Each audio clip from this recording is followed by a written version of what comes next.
Thank you all for joining us this evening, and as you are entering, we'd like to remind everyone to turn off your microphones and cameras. And for best viewing, please use speaker view. We have an Academic staff member who will be monitoring the chat, so feel free to ask any questions in the chat box. And with time permitting, select questions will be addressed by our panelists, and all questions will be addressed in the chat box or via email within the next week. We will begin shortly to allow for additional participants to enter the presentation. And as a reminder, this presentation will be recorded and sent to each registrant via email.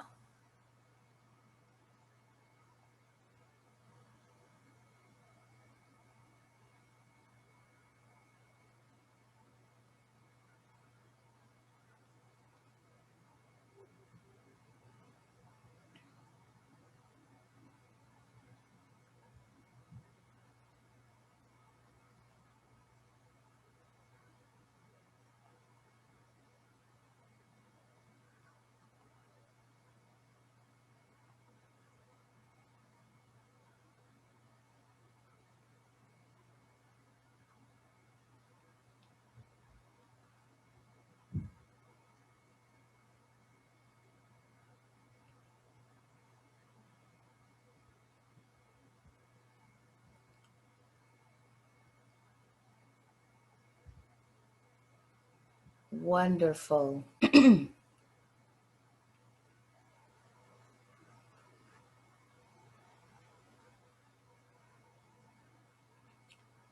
Well, the time is now 7:02. It appears that everyone is in, so we will begin.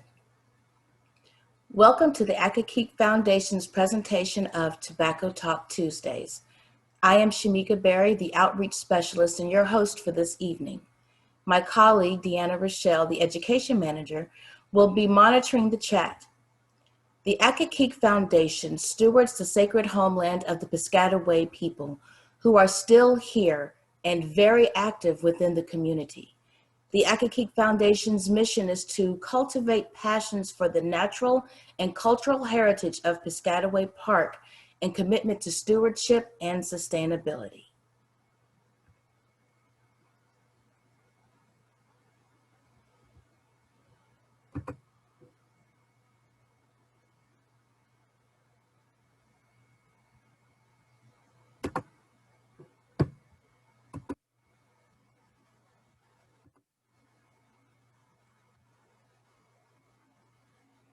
This evening, we present Part 3, Buyouts and Beauty Queens, Tobacco Culture in the 20th Century, and how local changes in the last 20 years have affected Southern Maryland. From the very beginning of Maryland history, tobacco has played a big role in shaping our agriculture, economy, and culture, so much so that by 1850, tobacco was grown in every county in Maryland. However, by the late 1970s, tobacco production was confined primarily to the 5 counties that make up Southern Maryland. Those counties include Prince George's County, Anne Arundel, Charles County, St. Mary's, and Calvert. Now, there are very few tobacco farmers left in Maryland, and tobacco is no longer the agricultural giant that it once was. Yet, tobacco is still a part of the culture of Southern Maryland, from Prince George's County and beyond. County fairs were created as a means of getting the community together to celebrate the harvest of the crops and the raising of prized animals. Schools would close, adults take off work, families and friends gather to eat, visit, and build relationships that communities need to thrive. But since tobacco is not the agricultural giant it once was in Southern Maryland, I am often asked by children during our school tours, why do we grow it? Our agricultural team grows tobacco for educational purposes for interpretation, as gifts and donations to other institutions such as the National Museum of American Indians. And now, our park is still open to the public. And with safety measures in place, when you visit, you will be able to see an 18th century barn, an 18th century colonial house, and heritage breed animals. We strive to sustain the land to connect our visitors with the land's past to the present. Tonight, we are going to discuss the tobacco buyout that started in 2000, its effects on farmers and agricultural landscape, and how that influenced the perception of tobacco in the area. Then we will talk about the history and tradition of the Queen Nicotina scholarship pageant that is held at our neighboring Charles County Fair since 1933. I am originally from Louisiana, and my knowledge of tobacco in Maryland stems mainly from working with the Accokeek Foundation and being a Charles County resident and going to the fair with my family over the years. I wondered, how did the Queen Nicotina pageant begin, and what is its relevance today in a time where the cessation of smoking is taught in schools and tobacco is not the agricultural giant that it was in the past? I thought this would be a wonderful opportunity to share that knowledge with our fellow participants. I thought, if I have this question and wonder, how is it still relevant? Perhaps other people have the question as well. Tonight, I would like to welcome our guest panelists. First, we have Philip Gottwell, who is the founder and managing director at Agricultural and Community Development Services, LLC. He directs the company's agricultural and rural economic development services and brings over 23 years of experience in agricultural development and marketing at the local, state, and national levels, as well as the experience of successfully starting and managing 3 food development-oriented businesses. He is the co-author of Tilling the Soil of Opportunity, a guide for agricultural entrepreneurs, and serves as a board member on numerous agricultural and forestry-related associations and commissions. Philip also served as an economic development consultant in the Maryland tobacco buyout effort, and he has served on the Foundation's Board of Trustees since 2018. Ms. Louise Stein was Queen Nicotina in 1961 and is the current director of the Queen Nicotina contest. She was elected to the Charles County Fair Board in 1982. She served as treasurer for 12 years and secretary for 10 years. Mrs. Stein has worked in many areas of the fair, and in addition to her duties as the chairperson for the Queen Nicotina contest, she manages the fair catalog and organizes the county judges. Amber Robbie is Queen Nicotina 2013. She attended Liberty University, earning a Bachelor's of Science with a double major in graphic design and studio art and a minor in global studies. Currently, Amber lives in Alexandria, Virginia, where she works for the United States Patent and Trademark Office as a design patent examiner. Ashton Gordon is Queen Nicotina 2019 and 2020. She is currently a freshman at the College of Southern Maryland, where she is pursuing an associate's in math and science with a concentration in biology. She hopes to transfer to the University of Maryland for her bachelor's degree and eventually join the Navy Medical Corps. Ashton was crowned Queen Nicotina, which is the 84th queen, at the 2019 Charles County Fair and is the reigning queen.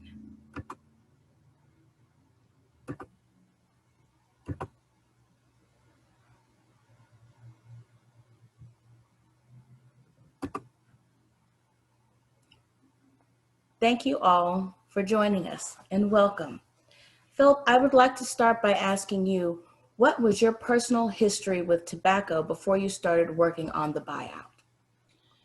Well, my personal history was rather limited. Our family raised tobacco from the 1690s to the early 1980s, so I've been around it through my youth, and always enjoyed being around the tobacco barns and watching the guys work when I was a kid. And I saved seeds and grew tobacco as a horticultural element to my garden for many years, and in fact, right up to the buyout. In fact, and I see Mr. Robinson's on the call, and I can tell you that one of my fondest childhood memories, my father was a banker in Southern Maryland, was crossing the bridge at Benedict and looking at that lovely piece of property. And when they were cutting tobacco, you could smell it coming over the bridge. And it still just sticks with me today.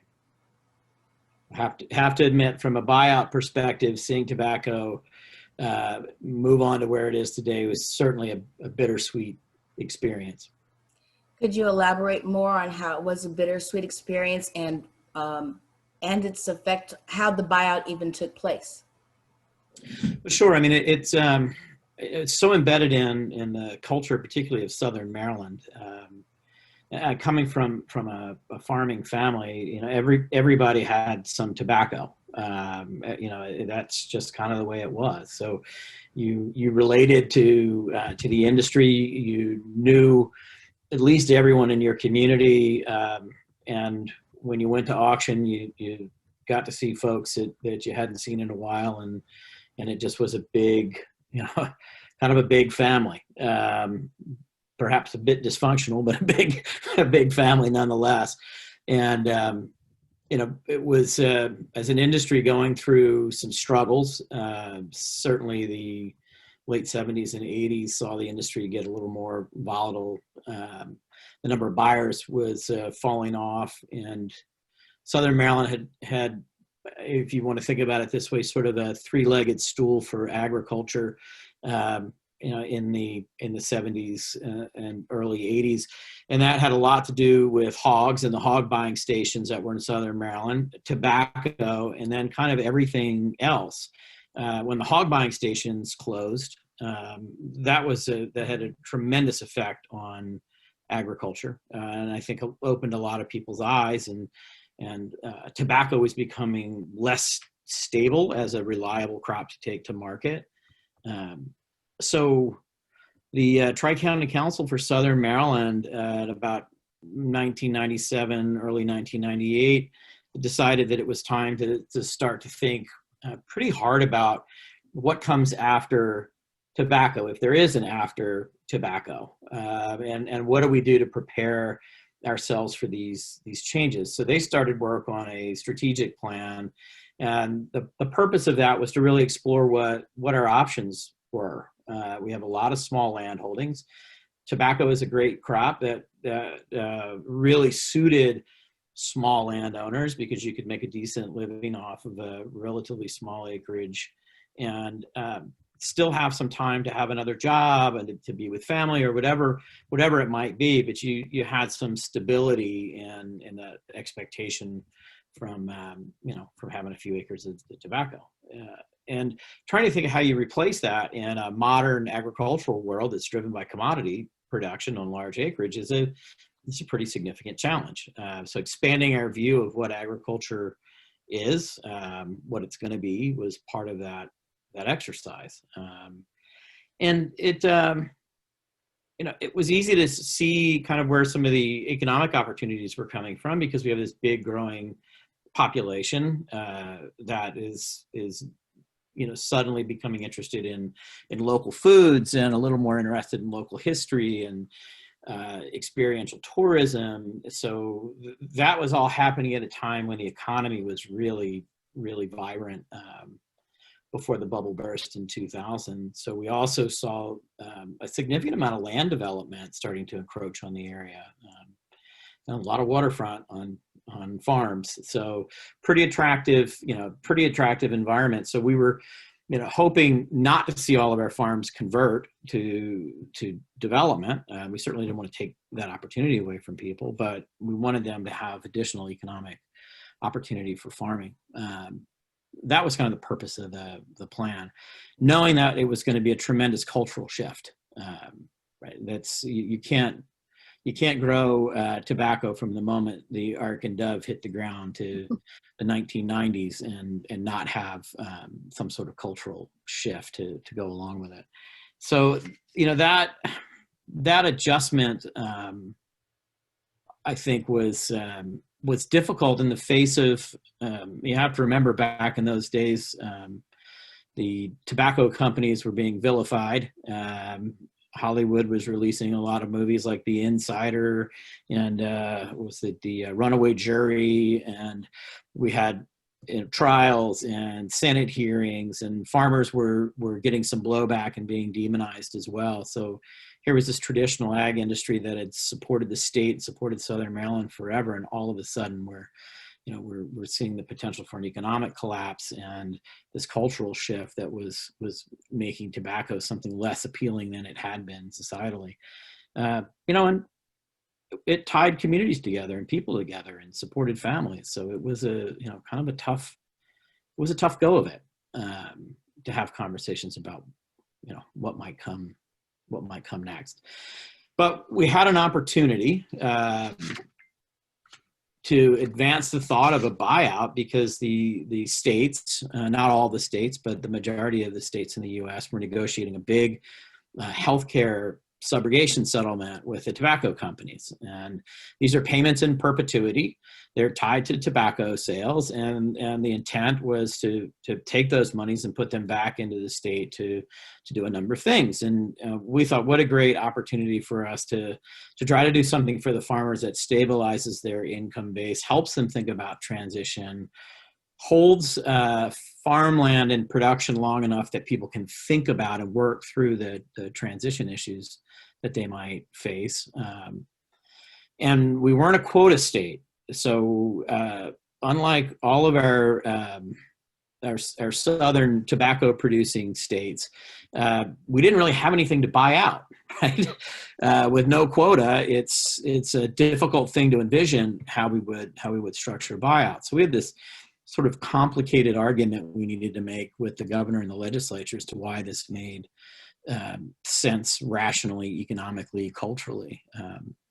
So we spent much of the year of the legislative year 1999 fighting these battles out and really getting into all of the reasons why a buyout and a transition period made sense, and all the other support that would have to come with it beyond the buyout.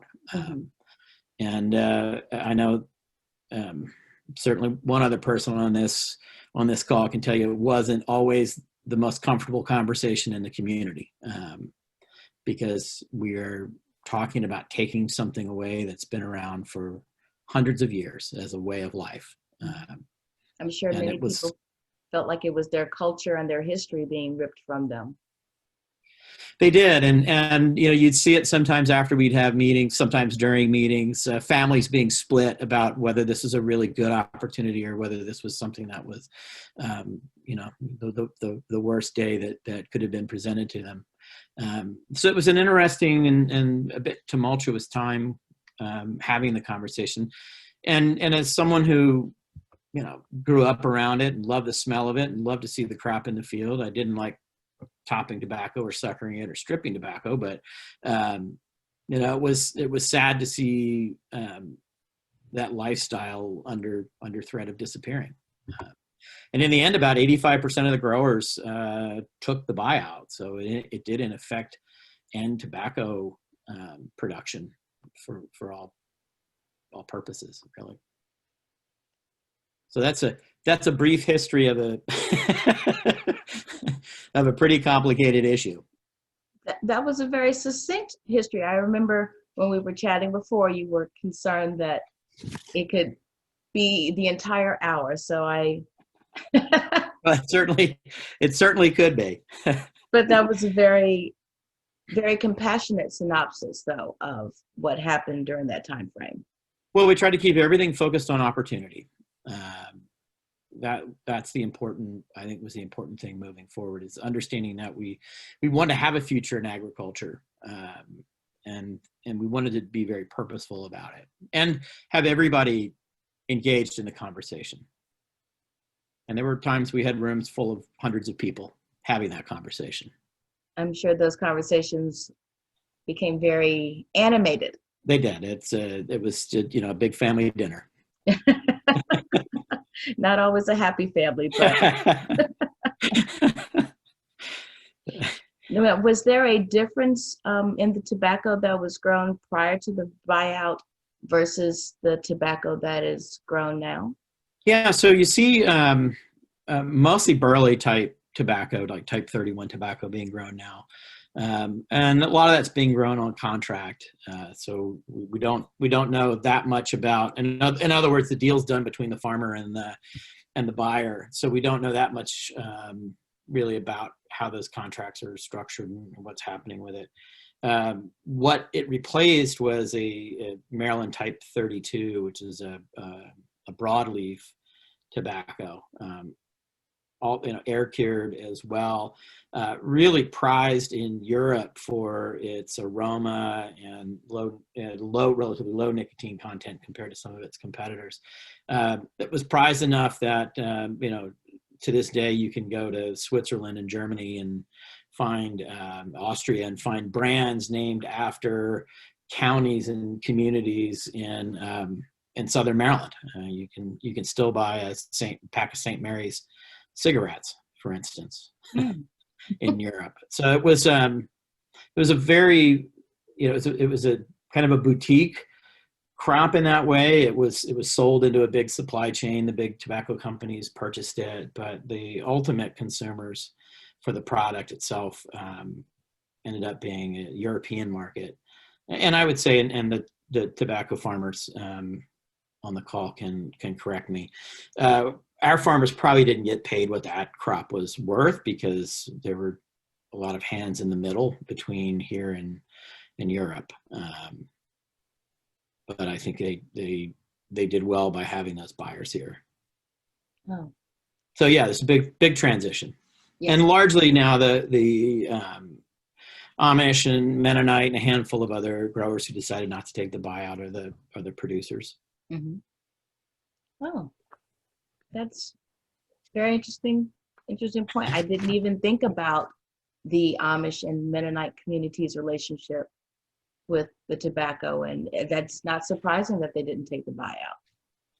Well, they don't generally participate in government programs, and it was something I think that they largely, I was going to say ignored. They didn't ignore. They were certainly concerned about it. We had a lot of conversations with them because they had an intent to continue to make money off of their land. That's what they do. They farm. So they were really curious about how I think it was going to affect them and what was going to be left. Now they adapted pretty well, I'd say, and were able to expand a number of other sort of business opportunities that they were involved in, like cheese making, for instance. And they found their way to the Kentucky style of barley growing, which seems to have suited them fairly well.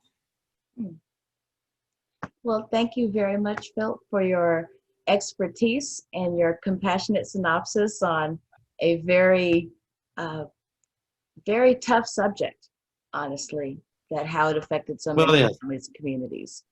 So I hope that you will stay around and hopefully be able to answer some questions for some of our participants later on in the presentation. I sure will. Wonderful, thank you. And now I would like to introduce Mrs. Louise Stein, who is the director of the Queen Nicotina pageant and the Queen Nicotina for 1961. And as she is joining in with the presentation, I will be pulling up a few slides to share with you some images from Queen Nicotina pageants from the past and most recently.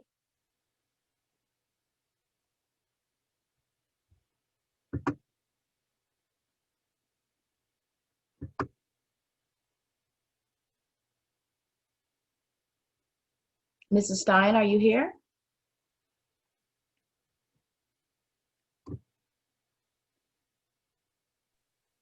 Hello? Hi, Mrs. Stein, how are you? I don't know what's wrong with the picture.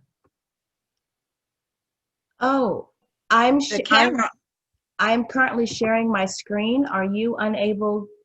I don't know what's happened to it. It's not coming up. Oh, is your camera not? I thought it was on.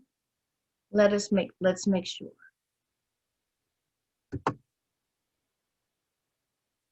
Did you get a request to start your camera?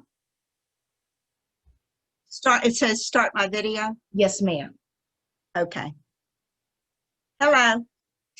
We need to, it's a screen up.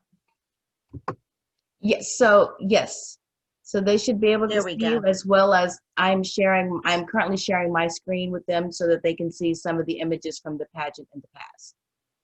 Oh, that's nice that you have Ethel Martin's picture with her granddaughter.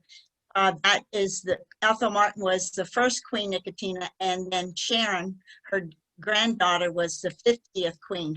We were all wondering if Sharon would win because there was a large number of girls in the competition. So they were thrilled to death when her name was announced that night. Yes, ma'am. Did the judges know that her grandmother had been the first winner? No, we didn't. We always have out of the county judges, 3 out of the county judges for the contest. Oh. Well, So hopefully that they don't know anyone. yes, that's very good. Before we go further into the pageant, I did want to ask you how was your family affected by the buyout, if at all? Not at all, because see, by the time they started the buyout, it was my parents that had they were the farmers. My grandparents were the farmers, and they had passed on, and so their farms had been sold when they passed on. Oh. So therefore we weren't affected by the buyout in our immediate family. But I know there was something that the government was trying to get the farmers not to grow when I was growing up, and my grandfather he said, well, the government, they're not paying me not to work my farm. It's my land and I'm not going to be involved in it. So I'm sure he would not have been in favor of the buyout. It doesn't sound like it, no, ma'am. No. Mm-mm. Can you tell us a little bit about your family's background in reference to tobacco, since you weren't affected by the buyout? How did tobacco play in your family and in your community as you were growing up? Well, they raised many acres of tobacco, both grandparents did, plus, the other grain crops over the years. So we know what it's like. It's a lot of hard work. And when Phil was talking about popping it out, that, when you think about it, it's a beautiful flower. When you watch that, when it was popping out, that flower on top, even though it was awful job to have to top that out, and took many hours of work for people. But there is a nicotine flower also, if people aren't aware of it, and it blooms at nighttime, and it's very beautiful. And so when the committee was deciding what to call Queen Nicotina in the early, when they were first deciding to have a queen, they came up with the name Nicotina. And they were going to have an extra A in there, but they decided people would have trouble with the pronunciation of that. So over the history, when I was doing some research over the years, I saw that in there. But the Charles County Fair, I guess you want me to give it a little bit of the history? Yes, ma'am, please. Yeah, back in 1931, after World War I, and there was a group of farmers. They decided that they'd had many festivals and whatnot, and they thought that they should buy some land to have a permanent fairgrounds. So what they did, they decided to have organize a stock company, which they would sell shares of stock, and each share would be $10. But you wouldn't ever make any profit on it. It would be considered as a donation to the fair. So a group of the people went around with a list of names, a group of farmers, and they were to report back in 2 weeks how many shares they had sold. Well, at the end of 2 weeks when they met, they had collected $1,200, which was a lot back in 1931. And so they decided to proceed on and see how much they could sell so that they could purchase land.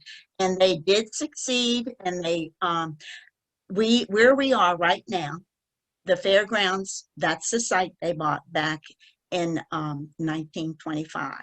And at the time, it's very appropriate. They had it was only one barn on the land, and it was a tobacco barn. And when they had the fair, they used that for many years as to house the chicken exhibits. And they had to also rent tents for the other exhibits. And as you know, Charles County didn't have any electricity at that time Mm-hmm. in the early days. I think it was 1936, Eastern Shore Public Service. I think that's what my parents told me. Mm-hmm. They came down, and that was the beginning of electricity. So what they did for the fair, they had a generator that they hooked up to a farm tractor, and so something was better than nothing. Yes, I would agree with that. Yes. Now, were there any times when, can you tell us, you've told us how the fair came to be. How did it Yeah, come to be for the pageant itself? okay. Well, and they had had a few fairs, you know, and then in 1933, they decided that they wanted to pay homage because in 31 and 32, 1931 and 32, 31 they had a pageant that was sponsored by the tobacco buyers, not the cigarette companies like Mhm. Philip Morris. Right. They sponsored it, and they had Charles County history in 31, and then in 32 they did a bicentennial pageant honoring George Washington. It Mhm. was called Neighbor Washington.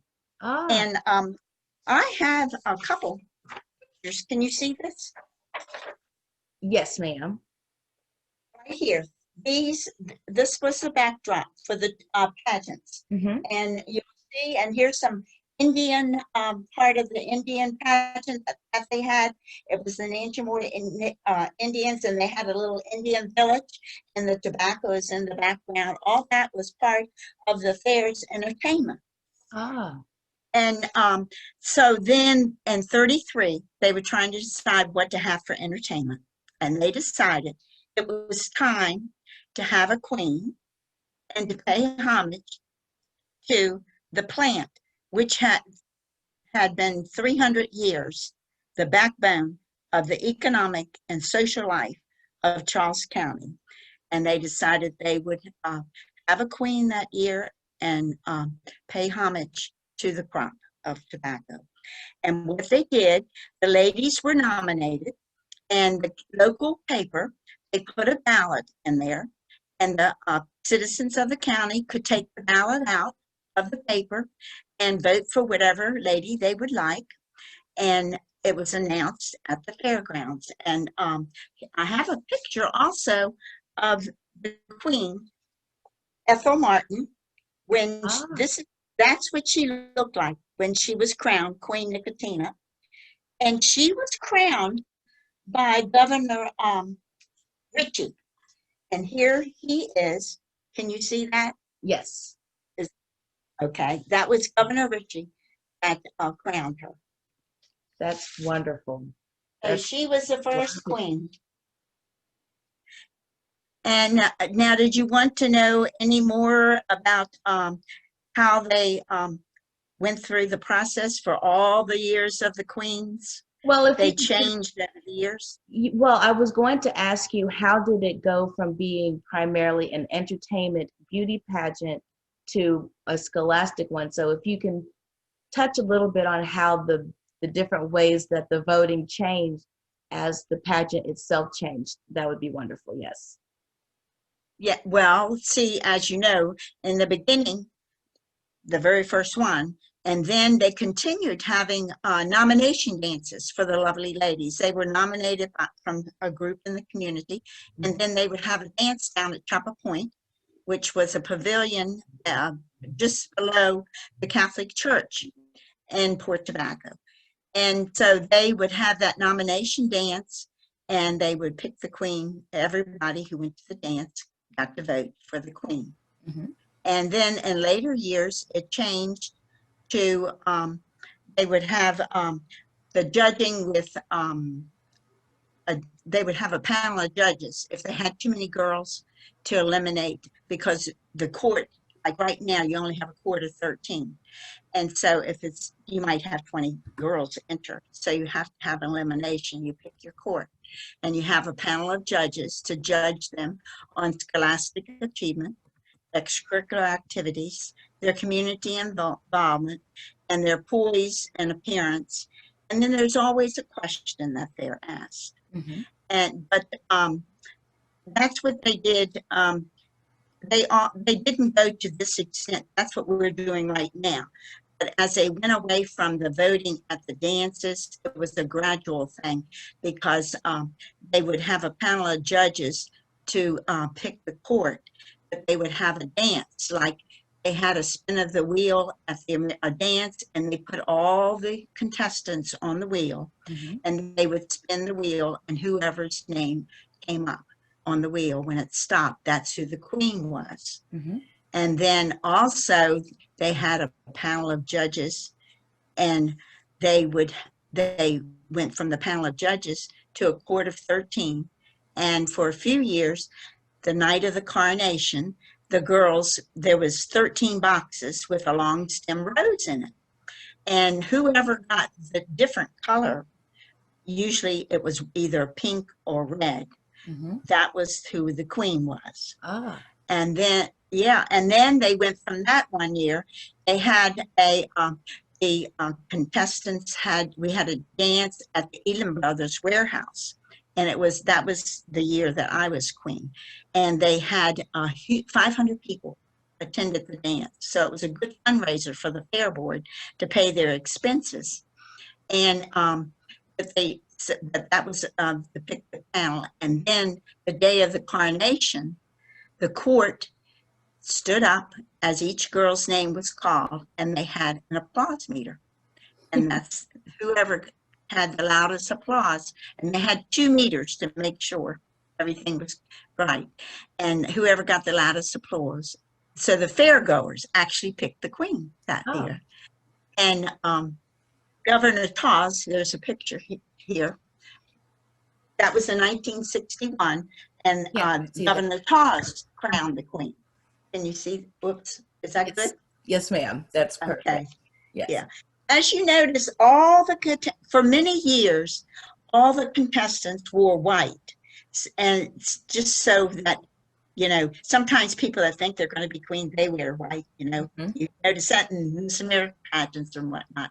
But it just made it a beautiful scene to have all the contestants dressed in a white dress.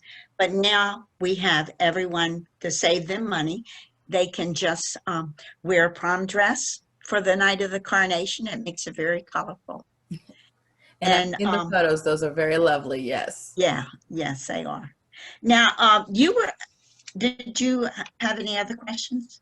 Yes, ma'am. I was wondering, what is the pageant like now? How has the community responded to the name Queen Nicotina pageant in the current time frame, with the big push to stop smoking and stop with the big tobacco? So how has the pageant changed for the community now? And is there any controversy with the name? Well, usually it's a journalist that's asking me, do you have any trouble with the name? And I told them, we did do a 1 year, because we were being asked by journalism so many times, about the name.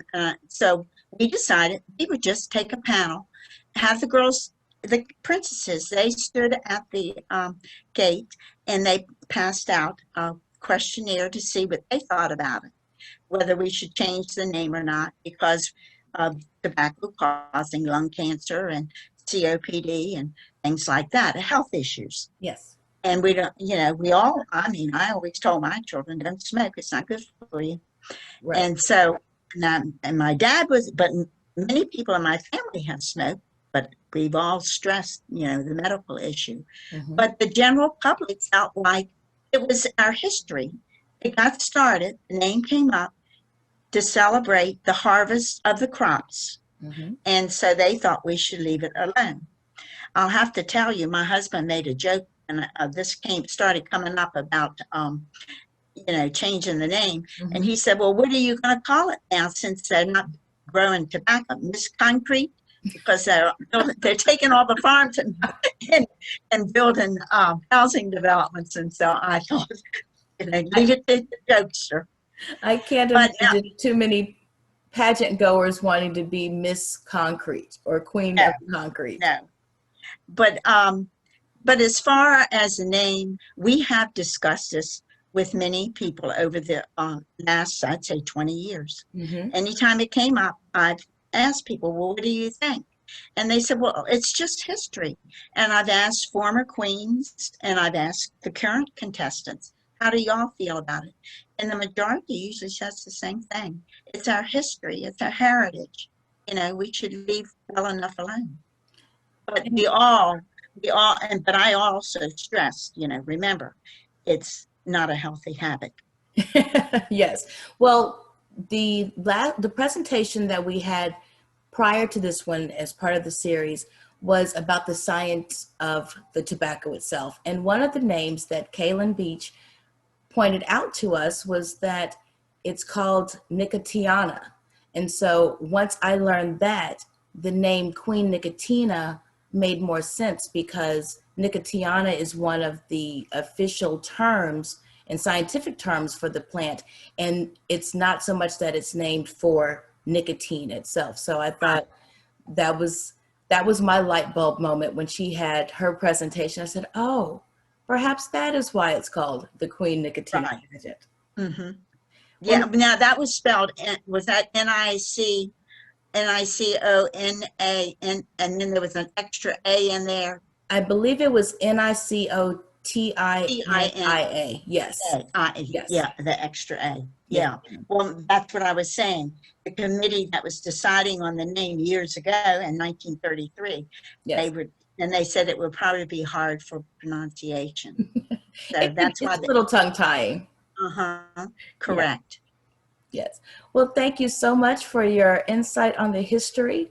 And now I would like to introduce Amber Robbie and Ashton Gordon, the 2013 and 2019-2020 Queen Nicotinas. Now I want to say Nicotiana. And as they are joining the chat, I would like to share my screen again to show some images from their reign. So there we have Amber as Queen Nicotina, 2013. And we have Ashton, who is Queen Nicotina, 2019 and 2020. Thank you both so much for joining us. Glad to be here. And wonderful. There we go.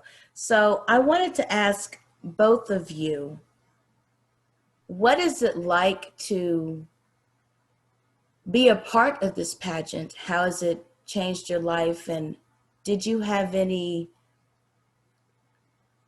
conflict with anyone because of the name and because of the association with tobacco itself? Amber, if you'd like to start, or Ashton. Well, I'll go ahead.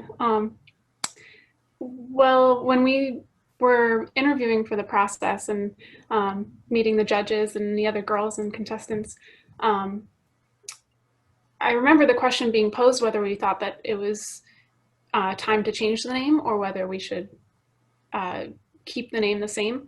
And I knew that at the time it had been called Queen Nicotina my entire childhood. The whole time I'd grown up going to the fair, and I understood the history because, of course, on the fairgrounds, they have the historical building with the small museum, and they talk about those kinds of things. And then there's a lot of history present in the fairgrounds itself that explain the origins of the name. So I never thought it was necessary to change it. But the pageant itself was it's definitely been a life-changing experience for me. And I can get into that more later if you'd like. Or you can touch on it. You can touch on it now. Well, it allowed me to, by participating and kind of blossoming, so to speak, into figuring out how to, like Miss Stein was touching on, like the poise, the dressing up and all that kind of thing. I was so much of a tomboy growing up that was all new to me. I was just a farm kid. So it was a real cool experience to be able to kind of step into that world and, try to put on a little bit more of a adult and elegant, face. But it also, as it was a scholarship competition, it did allow me to go to college and give me some additional help in the financial aspect of that. So I really appreciate the opportunity and all that I learned during the process. Thank you. Ashton, what is your take on participating in the pageant, dealing with the name of it? And you are in a special situation because you are the reigning queen, but you are a 2-year holder. Would you like to elaborate on that a little as well? Yeah, so talking about the name was always a big deal. When I was thinking about going into the interview, I was like, oh, what do I say when they ask me about the name? Because, like, I was worried about not being progressive with my answer, like, because I really honestly did believe that it is such a valuable part of Maryland's history, and particularly Charles County's history, that I don't think the name should change at all. I think one of the funniest questions that the journalists ask us are, do you smoke? I can't tell you how many people asked us if we smoke. And at the time I was like 17. I was like, no, I'm not old enough to even buy cigarettes, let alone smoke them. And I always thought that was really funny. It's like, because you're valuing history, that like you have to, for some reason, like consume tobacco in some way. And I thought that was really interesting. But it was never like a source of conflict of any kind. It was always just like a question that you expected to be asked, and then you answered it and you moved on. And I also had read, because when I was going to do the pageant, because I got into the pageant because I had always attended the fair. I never actually saw the pageant, but I had known people who were in it, and the girl who won the year before was a friend of my sister's. But I actually got into it because a friend of mine's dad is on the fair board, and he called me. He said, Ashton, we need people to be in the pageant because not enough people want to participate. And I was like, oh no, like, yes, of course, I would love to do that. And so I was like, oh, I'll give it a shot. And I don't ever win anything. I think this was the first thing I'd won since like a second grade dramatic reading contest. And so yeah, it was quite spectacular, and all the girls were so wonderful. That was my favorite part, I think, getting to see everyone dressed up and like putting on their best face, and it really brings out the best in a lot of the girls in our community, and I wish more people participated in it. So I think that the name and everything that it stands for is worth keeping it, and paying homage to tobacco, because as the world changes, I think a lot of us at our core stay the same. So like, as different as all of us girls were, as talented as we all were, we would all make wonderful queens. Just like as the time has changed, the pageant itself is more valuable to the community, I think, just as tobacco was. Mm-hmm. I'm sorry, what was another question you asked? I was asking if you could talk a little bit about why you are a dual year holder. Okay, so I remember, I can't remember, I had called Louise, I think, to talk about my scholarship, because I was trying to get my scholarship money into CSM, and she said, well, why I have you on the phone, I have to tell you something terrible's happened, and we're not going to have a fair this year because of the virus. And I was like, no, I was so looking forward to crowning the next queen, because man, I was so excited to do that, and I was going to be around because I was going to the College of Southern Maryland, and so I'm just happy to be here, and I'm looking forward to crowning the next queen. I went to the fair food. We had a drive-through at the fairgrounds for the fair vendors, and I do remember that. Yes. I went and I wore my sash and my tiara.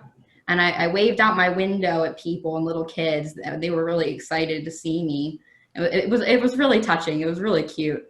That's wonderful to hear, because I didn't get a chance to make it to the drive-through, but I knew that it was happening.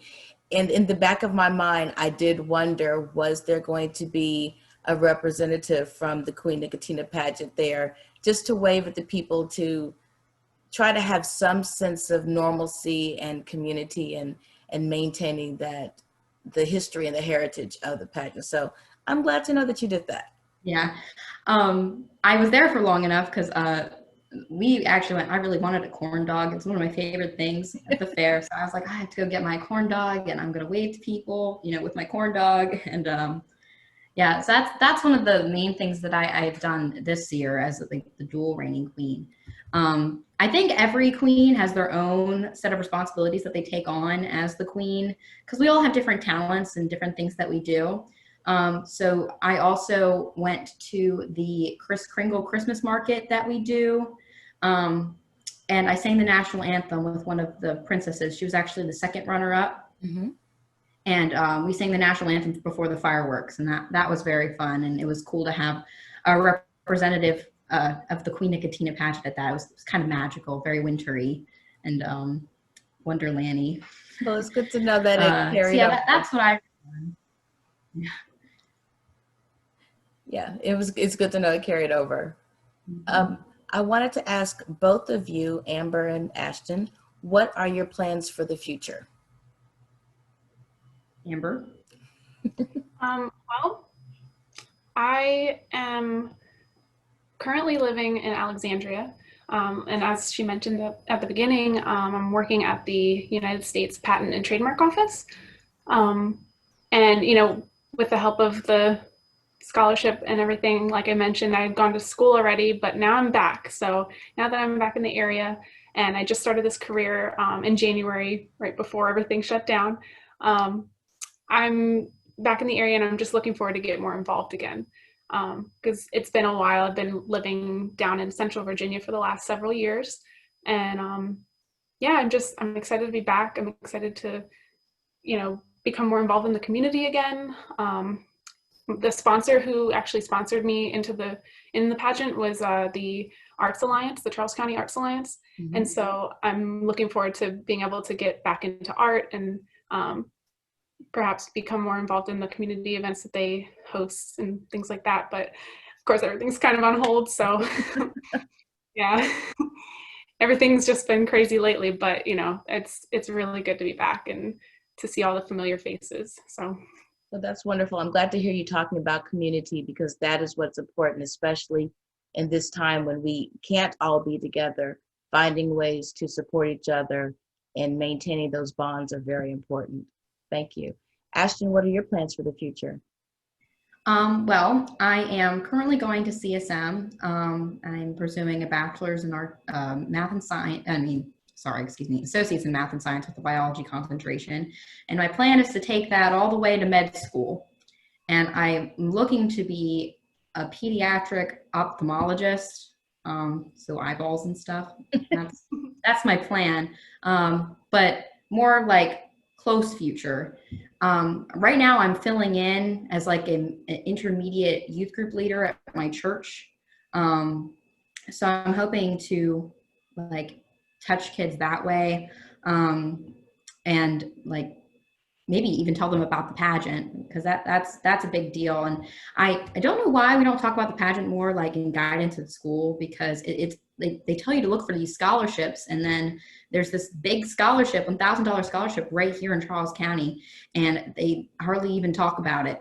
So I'm hoping to tell some people about that. I have some pull in the music program at La Plata High School. That's who sponsored me. Mm-hmm. I was sponsored by the La Plata High School music department and I guess performing arts department. And so I'm telling everybody about it because they all came to the coronation. It was very fun. The entire marching band was there when I won, and they were so excited. It was amazing. But those are my plans for like the close future, is just to continue to going to school and helping out with the youth group and telling as many girls to enter the pageant as they can, because it is such a valuable experience, and it's a $1,000 scholarship potentially that nobody knows about or is interested in participating in. And I think we need to get more girls to do it. So that's my close future. Well, that's good. Being an ambassador for the next generation to keep that community spirit going. Well, thank you all so very much. It doesn't appear that we have any questions. There is one. Kaylin would like to ask Miss Louise, how has being Queen Nicotina shaped your life? And this is to Mrs. Stein.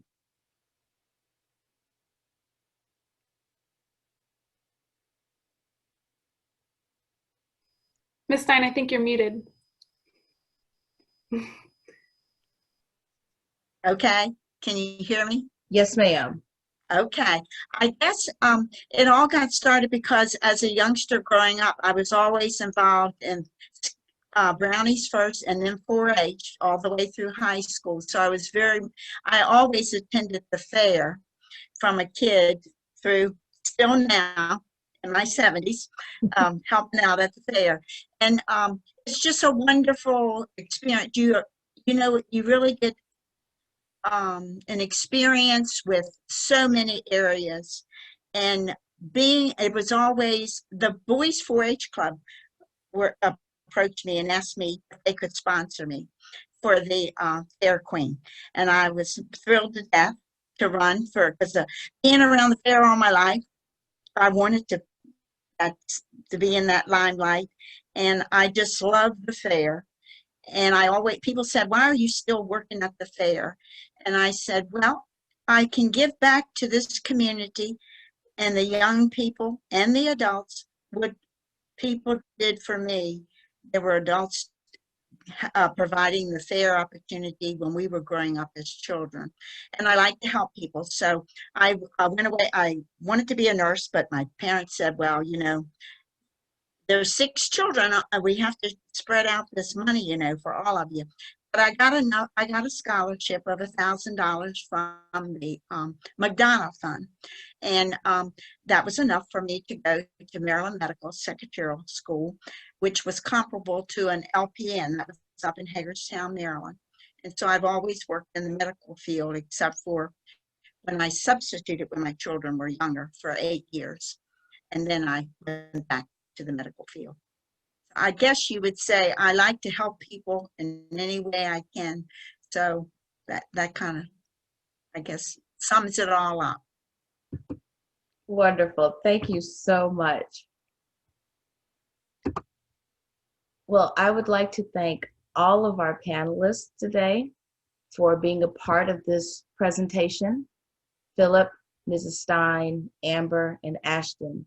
You have all shown us that the families in the landscape that were affected by the buyout, but the heart of this area was founded on the tobacco plant itself. And that tobacco in Southern Maryland is a part of the culture of Southern Maryland and Prince George's County and beyond. County fairs were created as a means of getting the community together to celebrate the harvest of the crops and the raising of prized animals. I would also like to, at this point, talk about Tobacco Talk Tuesdays, Part 4, which will be next Tuesday, and it is called Sacred Tobacco. It will be on the November 24th at 7 p.m. And our guest panelists will be Chief Elisha Locklear of Tuscarora Tribe in North Carolina, Dr. Cedric Woods in the Lumbee Tribe from North Carolina, our own Rico Newman from the Chopticot Band of the Piscataway people, and Glenn Burlack, who is from the Lumbee Tribe in North Carolina. He is also the part of the National Museum of the American Indian. If you have not registered, you can do so at www.akakeekfoundation.org. And you also please follow us on social media on Facebook, Twitter, and Instagram.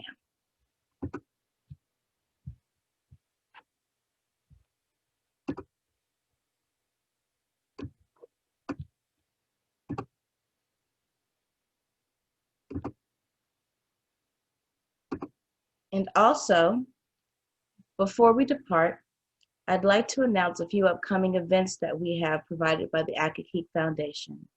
Although we can't gather together around the bonfire on the farm for Winter's Eve this year, we'd like to bring a little piece of the farm to your hearth and home. Pre-order a do-it-yourself Piscataway Park wreath kit for a fun holiday activity you can do at home. Each kit will include a handmade wreath base, greenery and pine cones from the farm, Hog Island wool ornaments, and a handmade bow.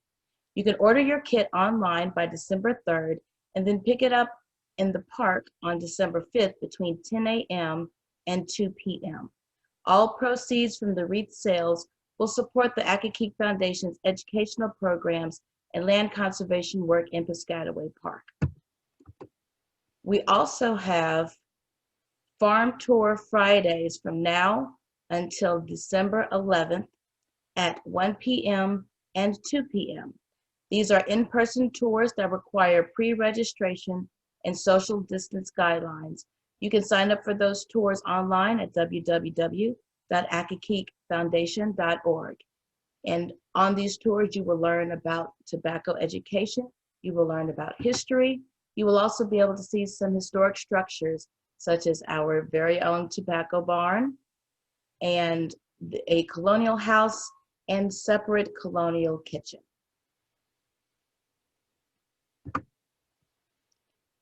We thank you for being a part of Buyouts and Beauty Queens, Tobacco Culture in the 20th Century. This was presented by the Accokeek Foundation, and I am Shamika Berry, your moderator.